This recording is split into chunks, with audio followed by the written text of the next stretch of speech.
need to make sure of is that we still get a little bit of accent. It's very easy to play flam taps just like double strokes, where it's kind of quite even, like so. Okay, so that's not bad, but it's pretty even. We want to get a little bit of accent in there still. And this comes down to keeping the grace note down pretty low and making sure that we use a bit of elbow. We still got to use the arm movement a little bit. If we can make sure we're using the arm and not the wrist to get the height of the stick, then of course we're not going to get quite as much rebound for the second note, because the arm doesn't tend to get that rebound so much. So by using the arm we can still get the fast motion of the fingers that we use for the natural rebound. But we're still going to get the accent that comes from the arm motion. It's still going to be much bigger than the fingers. So when we play things like flam taps, it's always a bit of a grey area, a bit of a compromise between the movement of the arms and the fingers. The faster we go, the more fingers we have to use, but we still try and get the arms for the accents. So like so. See the arms swinging up and down? Okay, so we've got the flam taps with a bit of accent still.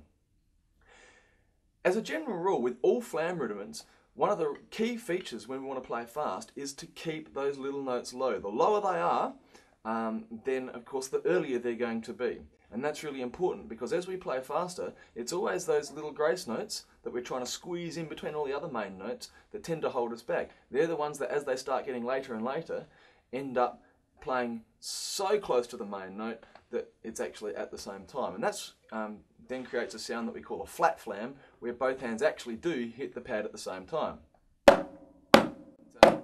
That's not quite hard. So in order to make sure the grace notes always come before as you play faster, you need to keep them low. Okay?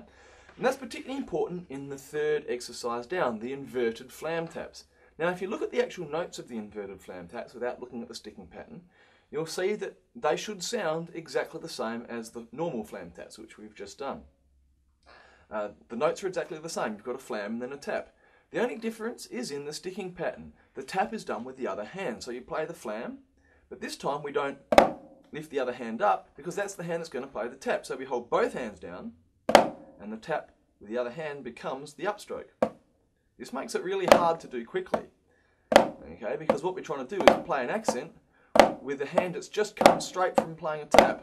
So you've got to really get that hand up in the air and then back down again in a big hurry. Makes it very hard as we try and play faster. And it's quite hard to do.